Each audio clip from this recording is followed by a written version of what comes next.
안녕하십니까. 감사 스마일입니다. 3월 24일 화요일 아침 방송 기쁘게 시작하겠습니다. 오늘의 한 줄 명언은 인생을 살아가는 데는 오직 두 가지 방법밖에 없다. 하나는 아무것도 기적이 아닌 것처럼, 다른 하나는 모든 것이 기적인 것처럼. 감스님들만이라도 모든 일이 기적인 것처럼, 오늘 행해지는 모든 것들이 기적인 것처럼 사실 것을 이야기 드립니다. 네, 분양 입주권 거래 2배 급증했다고 하고 추가 분담금 주의하라는, 보니까 이 기사인데, 노원구에 있는 서울원 아이파크라든지 은평구의 힐스테이트 메디알레 기억하시겠죠? 기억하시죠? 감사스마일이 노원구 서울원 아이파크도 분양 당시에 분양 받으시라고 이야기했고, 은평구 힐스테이트 메디알레도 비싸긴 하지만 분양을 받으셔야 된다라는 이야기를 제가 정말 강조해서 많이 이야기 드렸고, 완판된다라고 이야기를 했는데, 지금 신고가를 또 경신하는 또 분양 입주권이 되었습니다. 보니까 노원구에, 은평구에, 마포구에 있는 분양 입주권들이 거래가가 직전 최고가보다 정말 가격이 많이 또 상승을 했고, 제 팬분들 중에, 또 감사스마일 찐팬분들 중에 서울원 아이파크라든지 힐스테이트 메디알레 갖고 계신 분들 다시 한번 축하한다는 말씀 드리고, 제가 친한 친구한테도 서울원 아이파크 당첨되었을 때 꼭 분양 계약해라고 했는데 제 말을 안 듣더라고요. 그건 어쩔 수 없다는 말씀 좀 드리면서, 감사스마일의 이야기에 귀를 기울이면 분명히 좋은 일이 많아진다는 말씀을 강조해서 이야기 드립니다. 네, 미국 환율이 보니까 어제 1510원이 돌파됐고, 오늘 아침에 출근할 때 모닝벨을 보다 보니까 1486원인가? 좀 되는 것 같던데, 제가 작년 12월 말에도 1500원이 넘어갈 거다라는 이야기 드렸는데, 제 이야기가 좀 현실이 되고, 많은 분들이 지금 1500원보다 1600원을 향해서 갈 거다라는 이야기를 하는데, 우리가 이제 원달러 환율을 1400원에서 1500원 시대를 당분간 맞이하게 될 거라는 말씀 드리면서, 각자가 대비를 잘 하실 것을 조언드립니다. 물론 1500원 10원에서 뭐 1480원, 1450원 이렇게 떨어질 수는 있겠지만, 다시 1500원에서 왔다 갔다 할 가능성이 높을 거라는 말씀 드리면서, 우리나라의 원화 가치가 정말 지금 낮아지고 있다라는 이게 팩트라는 이야기를 드립니다. 서울 아파트 전셋값 누적 상승률이 작년에 대비해서 3월 셋째 주 기준으로 1.30%로 지금 계속해서 올라가고 있습니다. 저는 지금 서울 아파트 전셋값도 문제지만 월세 매물, 월세 가격도 지금 상당히 많이 오르고 있고, 더 중요한 거는 전세나 월세가 지금 사라지고 있다. 그리고 서울과 맞붙어 있는 고양시 덕양구도 진짜 전세나 월세가 지금 귀해지고 있다. 그래서 사람들이 이게 무언가라고 정말 저에게도 물어보신 분들이 정말 많은데, 서울 아파트 전세라든지 월세 가격이 낮아질 수 없다, 당분간. 그리고 3년간 지금 주택 공급을 갖다가 이재명 정부에서 한다라고 이야기하지만 저는 이 말도 믿지 못한다. 그래서 각자가 지금 행동하셔야 되고, 각자가 내가 가용한 나만의 서울을 찾으셔가지고 내 가용 자산에서 빨리 내 집 마련을 하실 것을 조언드립니다.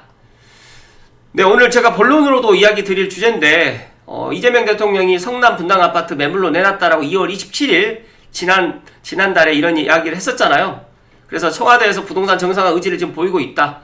그런데 결국 지금 팔지 않았어요. 근데 모두가 판 것처럼 지금 알고 있고, 지금 어떻게 보면 대통령부터 내 집을 팔겠다고 이야기를 했지만 실제로 지금 매각을 갖다가 못하는 상황에 지금 직면해 있습니다. 관련해가지고 제가 이제 본론으로 이야기를 드리겠지만, 간단하게 먼저 소결론을 드리게 되면, 일단은 지금 이재명 대통령의 분당 아파트가 29억에 전격 매각을 했는데, 어찌됐든 간에 지금 매물이 사라졌고, 그런데 그 매물을 사라진 거를 확인해 봤더니 물딱지라는 이런 진실에 지금 직면되어 있습니다. 물론 대통령이 이걸 몰랐을 리는 없을 것 같고요. 몰라서 안 팔렸다고 하면 본인이 지금 부동산 정책을 갖다가 잘못했다라, 대실패다라는 이야기를 드리면서 오늘 제가 본론으로 이야기 드릴 수 있도록 하겠습니다.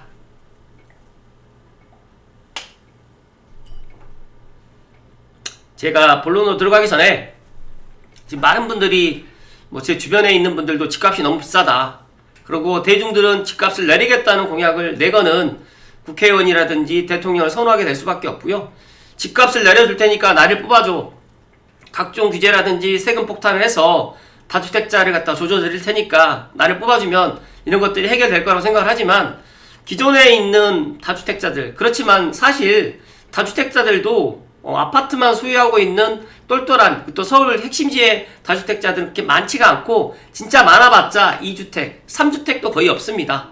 그런데 이런 분들도 규제한다고 하더라도 팔지 않고 있고 증여라든지 다른 방법으로 지금 세금을 내면서 버티겠다 하고 있는데 어차피 내는 세금보다 집값이 지금 더 올라갈 가능성이 더 크다는 말씀 드리고요. 앞서서 제가 이야기 드렸던 것처럼 원달러 환율이 1200원, 1300원대가 아닌 이제 앞으로 1400원에서 1500원대로 이제 된다라고 하면 원화 가치는 지금보다 더 폭락할 수밖에 없고 그리고 더 많은 지금 원화를 갖다 찍어내기 때문에 통화량이 증가가 되게 되면 그 통화량이 어디로 갈까요? 그 돈은 진짜 이익이 있는 대로 밖에 가지 않기 때문에 물론 지금 잠깐 주식시장이 있긴 하겠지만 다시 돌고 돌아서 부동산으로 올 수밖에 없다. 특히 서울과 수도권의 아파트로 올 수밖에 없다라는 제 생각입니다. 그렇기 때문에 부디 감스님들만이라도 이런 메커니즘을 알아야 되고 경제 공부를 하셔야 되고 특히 의식 주 중에서 이 주거 부분의 공부는 꼭 필요하다는 말씀을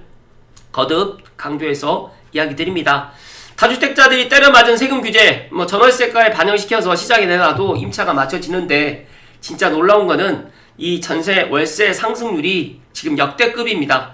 작년에 제가 그런 이야기 드렸지만 지금 제가 현장에서 느끼는 분위기는 정말 심각하다는 말씀을 거듭 강조해서 이야기 드리고 지금 내가 만약에 전세나 월세 살고 계시는 분들은 정말 집 앞에 있는 부동산을 꼭 가셔가지고 아니면 호갱노노라든지 아실만 보지 마시고 진짜로 부동산에 전화하셔가지고 지금 분위기가 어떤지를 직접 확인하셔야 된다는 말씀 드리면서 아니 집값 내려준다면서 오히려 올라가잖아 라는 이런 이야기를 계속해 나갈 수밖에 없고요. 사실 규제로 부동산을 잡기가 어렵습니다. 진짜 서울이나 수도권에 남아 돌 때까지 주택 공급을 한다고 하면 집값이 내려갈 수밖에 없을 텐데 사실상 그렇게 할 수도 없고 그렇게 하려고 하는 거는 잠시 잠깐 그렇게 액션만 한 거이고 만약에 이게 액션을 갖다 했는데 집값이 안 잡히면 이제 전 정권 탓하고 그 다음에 미국 이란 전쟁 탓할 거라는 말씀 드립니다. 정말 내 탓 절대 안 할 거고 남 탓할 거라고 생각이 들기 때문에 이런 것들이 계속해서 무한반복 그래서 우리가 문재인 정부 때 이런 것들을 다 경험을 하다 보니까 이제 지금의 20, 30 세대들이 정말 똑똑해져 가지고 지금은 이 정부 말 믿지 않고 지금 본인들 자산 가지고 대출을 갖다 알아보러 갔는데 대출이 안 나와서 어찌됐든 간에 지금 집을 사고 싶은데 못 사는 분들이 더 많고 이런 현실에 지금 많은 사람들이 직면되어 있기 때문에 전세나 월세를 갖다 살지 말고 진짜 지금이라도 행동해야 된다는 이야기를 강조해서 이야기 드립니다. 감사스마일이 GTX-A 관련해가지고 많은 이야기를 드리는데 사실상 이런 이야기를 갖다 더 드리고 싶긴 하지만 제가 그렇게 인지도가 높은 사람도 아니고 부동산 공인중개사다 보니까 이런 이야기를 하는 게 꼭 제가 중간에서 중개거래를 하기 위해서 제가 이런 이야기를 하는 것 같아서 제가 이런 이야기를 갖다가 잘 드리진 않지만 진짜로 지금 돌아가는 분위기가 심상치 않고 아무래도 이제 6월달까지 6월 3일 지방자치단체장 선거가 있을 때까지만 잠시 잠깐 이런 것들을 갖다가 진짜 억누를 것이고요. 만약에 6월 3일 이후가 되게 되면 이런 것들이 폭발할 가능성이 정말 크다는 말씀 드리면서 진짜 올 하반기에 내 집 마련이라든지 올 하반기에 전세 월세 가시는 분들은 지금 행동하셔야 된다는 말씀을 드리고 본론으로 들어갈 수 있도록 하겠습니다. 오늘 제가 본론으로 두 가지를 이야기 드릴 텐데 앞서서 이야기 드렸던 것처럼 이재명 대통령의 분당 아파트가 29억에 전격으로 매각됐다. 그래서 아포유라든지 많은 부동산 유튜버 분들이 관련해가지고 이런 이야기를 했었을 때만 해도 저도 반신반의했지만 진짜 이 사라진 매물과 물딱지의 이 진실 이 AI 부동산 경제 신문에 딱 들여다보니까 확실히 이게 맞다라는 생각을 갖게 되었고 그렇기 때문에 감스님들께 오늘 아침에 이야기 드립니다. 일단 이 기사를 요약해 드리면 이재명 대통령이 시장 정상화 의지를 담아서 분당 자택을 29억 원의 매물로 내놨으나 실제 성사가 되지 않았습니다. 그리고 1주택자로서 실거주물을 충족하기 어려운 토지의 규제와 배우자의 보유기간 미달로 인해서 재건축 지승계 불가라는 법적 치명타가 확인됐기 때문입니다.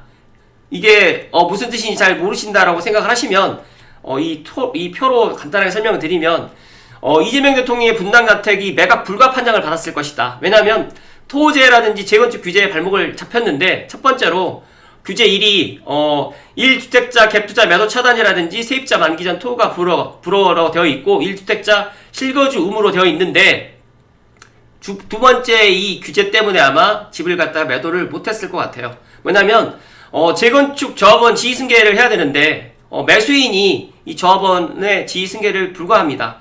그 이유는 뭐냐면 매도인이 공동 소유를 하다 보니까 규정 소유자 전원이 10년을 보유해야 되는데 지금 배우자분이 지금 6년밖에 지금 보유를 하지 않다 보니까 10년 보유의 조건에 지금 해당되지 않다 보니까, 만약에 이재명 대통령의 이 분당 자택을 갖다가 사시는 분들은 쉽게 말해가지고 조합원 지위를 갖다가 받을 수가 없어요.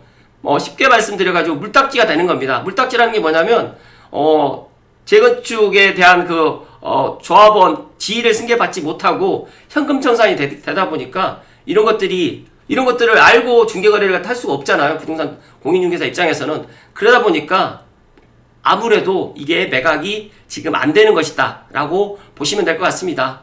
일단은 이 현지 부동산 공인중개사 사무실을 방문해서 취재한 결과, 익명을 요구한 한 중개사는 지금 이 집을 사는 매수자는 재건축 입주권을 받지 못하고 현금 청산 대상이 되는 이른바 물딱지를 떠안게 되기 때문에 대통령이 직접 강화한 재건축 승계 규정이 역설적으로 본인 아파트의 매도길을 막아버린 셈이다라고 지적을 했고, 관련해가지고 이 성남시 수성구와 중원구에 이뤄진 토지거래 허가 신청 내역 지번과 동호수까지 공개되어 있는 반면에 분당구는 이런 것들을 갖다가 비공개 처리를 한 이유 중에 여기도 이유가 있을 것이다 이런 말씀드리면서, 부동산 시장에서 실거주하지 않는 1주택마저 적폐로 간주하는 현 이재명 정부의 강박적 규제가 도리어 대통령 본인의 재산권마저 마비시키는 역설을 낳았다는 비판이 나오고 있고, 굳이 팔지 않아도 될 1주택 자택을 정책 실현의 상징물로 삼아서 무리하게 매각을 추진하는 모습이 오히려 시장의 혼란과 행정력 낭비를 초래하고 있다는 지적이 지금 적지 않는다. 이 이야기 어떻게 생각하시나요? 물론 본인은 지금 이걸 매도를 하려고 했는데 이건 매각 불가 판정 때문에 매도가 안 됐기 때문에 이것도 국민들에게 이야기를 했어야 되는데, 이런 이야기는 하지 않고 제가 앞서서 이야기 드렸던 자기가 지금 이 집을 갖다가 내놨다, 매물로 내놨고 지금 부동산 정상화 의지를 갖다가 밝히고 있고, 일단 이 이야기는 2022년도에도 했었고 2023년도에도 매매한다고 약속을 했지만 그렇게 실행에 옮기지는 않았다는 말씀 드리면서, 일단 이재명 대통령 이 사실을 몰랐을까요? 제가 생각했을 때는 알았을 겁니다. 그런데 그러함에도 불구하고 대다수의 국민들은 지금 이재명 대통령의 분당 자택이 매각이 되었다라는 이런 사실을 알고, 그러니까 매각이 안 됐는데 매각 불가 판정을 해서 사는 사람이 없는데 지금 매각이 되었다라고 생각하시는 분들이 더 많을 것 같아서 너무너무 안타까운 마음에 지금 오늘 아침에 감독님들께 이야기 드립니다. 물론 이 이야기가 불편하게 들릴 수도 있겠지만 불편하게는 듣지 마시고 진짜 이 사실이 팩트라는 이 생각을 가지시고, 진짜 중요한 거는 내가 자유민주주의 시장 경제에서 내가 내 돈을 열심히 모아서 내 집정만 하고 또 내 집정만 했기 때문에 내가 조금 더 넓은 데로 아니면 더 좋은 데로 이사를 가는 게 잘못된 건 아닙니다. 그리고 일시적 2주택으로 해가지고 비과세를 받는 게 그게 진짜 잘못된 게 아닌데, 왜 이상하게 이 부동산 잣대만 놓고 2주택 이상은 정말 나쁜 사람, 적폐라고 지금 몰아붙이는 현 이재명 정부가, 그러면 반대로 이야기를 드리게 되면 앞으로 이 다주택자로 인해 가지고 전세나 월세가 지금 공급됐는데 지금 본인들이 이야기하고 있는 임대아파트는 어떤 돈으로 지금 임대아파트를 지을 것인가, 이거에 대해서는 그 누구도 답을 해주지 않고 있고, 이것도 다 세금으로 짓는다라고 이야기하지만 그것도 쉽지 않다는 말씀을 오늘 제가 강조해서 이야기 드리고요. 한 가지만 더 말씀을 드리고 마치겠습니다. 신사람님의 똘똘한 한 채 전략이 과연 최선일까? 저랑 생각이 너무 좀 일치하신 분의 이런 블로그 인사이트를 보다 보니까 제가 시간 관계상 제가 핵심만을 좀 이야기 드리면, 감사스마일이 재작년에도 그런 이야기 드렸지만 똘똘한 한 채가 답이 아닐 수도 있다라고 이야기를 했는데, 진짜 이 똘똘한 한 채가 과연 최선일까라는 신사람님의 이야기를 간단하게 소개를 해드립니다. 정리하게 되면 10월 15일 대책, 작년 10월 15일 대책 이후에 대한민국의 부동산 게임의 룰은 다시 한번 바뀌었습니다. 전문가들 모두가 또란채를 외치고 있지만 저는 또란채는 더 이상 유효한 전략이 아니라고 생각합니다.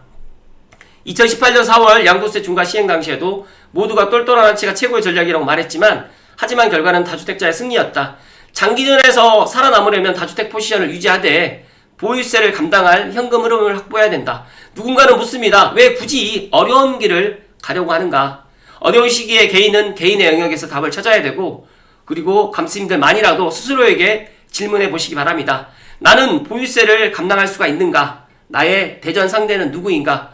또 어떤 분들이 댓글에 정부가 이재명 대통령이 부동산 집값을 잡는다라고 했으면 잡을 거다라는 이런 확신의 차이 있는데 제가 생각했을 때 절대 잡을 수 없을 것이라는 말씀을 저는 강하게 이야기 드리면서 그리고 서울 전역이 규제로 묶이면서 또란채 전략은 유효성을 또 상실할 수가 있고 유동성 바구니가 분산되어서 한 곳에 집중 투자의 프리미엄에 독점이 불가능해지기 때문에 똘똘한 한 채의 이런 쏘님 현상은 오히려 올 하반기가 가게 되면 또 생각이 또 달라질 것이고 제가 생각했을 때 앞으로 서울과 대한민국에서 살아가기 위해서 중산층 이하의 서민들의 진짜 자산을 갖다가 넓혀갈 수 있는 가장 좋은 전략은 2주택 전략이라는 말씀을 마지막으로 이야기 드리면서 2주택이 정말 똘똘하면 더 좋겠지만 똘똘하지 않더라도 저는 내가 실제 거주하는 집 한 채 그리고 전세나 월세를 받을 수 있는 월세를 갖다가 이왕이면 받는 게 더 좋겠죠. 2주택 전략으로 가야지만 내 자산을 특히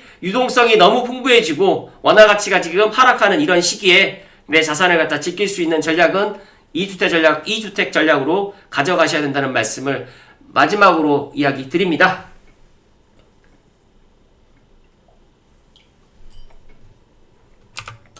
감사스마일 생각은 그렇습니다. 많은 분들이 지금 현 이재명 대통령이 집값을 잡을 거다라고 생각을 하고 있지만 앞서서 제가 이야기 드렸던 것처럼 정말 그렇게 되기는 쉽지 않을 거다는 말씀 드리면서 지금 현재 부동산 시장 분위기가 심상치 않습니다. 지금 강남 3구라든지 핵심 지역에 있는 마용성이라든지 이런데 아파트 가격은 조금 좀 주춤하고 좀 실제로 가격이 내려간 부분도 없지 않아 있지만 서울 외곽이라든지 경기도까지도 지금 확산되는 분위기 그리고 저는 더 큰 문제는 이 전월세가 매물도 없고 진짜 전월세 수요가 증가되는데 어떤 분이 저에게 물어보세요. 왜 지금 이렇게 집이 많은데 전월세가 이렇게 부족하냐. 사실상 우리가 선호하는 아파트의 전월세가 지금 부족하기 때문에 만약에 아파트로 이제 들어가지 못하신 분들은 이제 뭐 다가구라든지 뭐 빌라라든지 오피스텔이라든지 단독으로 가겠지만 사실상 그렇게 가려고 하신 분들은 없습니다. 그렇기 때문에 지금 다주택자들이 이렇게 규제를 하고 실제로 다주택자들이 많지도 않고 있는데 이런 집값을 잡겠다라고 하면 오히려 중산층과 서민들만 더 피해를 보는 그런 시장이 오고 있다는 말씀 드리면서 부동산을 갖다가 제가 하고 있기 때문에 이런 것들을 누구보다도 잘 알고 있는데 이런 것들을 너무 많이들 모르셔가지고 가슴이 아프고 제가 하는 핵심적인 이야기 마지막으로 이야기 드리면 내 능력에 맞춰서 진짜 비싼 아파트 생각하지 마시고 내 능력에 맞춰서 만약에 5억대다 6억대다라고 하면 5억 6억대에서 가장 좋은 곳을 선택해서 남한의 서울로 들어가서 입성하셔서 2년 후 4년 후에 또 돈을 모아가지고 더 넓혀 가실 것을 이야기 드리면서 처음부터 서울 아파트로 가면 좋겠지만 그렇게 되기는 현실적으로 어렵기 때문에 지금은 중간 베이스 기지를 선정하셔가지고 그 베이스 기지로 들어가야 된다는 이야기를 마지막으로 이야기 드립니다. 이재명 정부의 이야기를 갖다가 믿고 싶겠지만 이재명 정부의 이야기를 믿는 순간에 감스님들이 가난해진다는 말씀을 마지막으로 이야기 드리면서 부동산을 갖다가 진짜 꼭 알아야 된다. 그리고 경제 공부까지도 병행하는 2026년 감사스마일과 함께 하실 것을 마지막으로 이야기 드립니다. 오늘 하루도 행복 가득하시고 건강하십시오. 고맙습니다.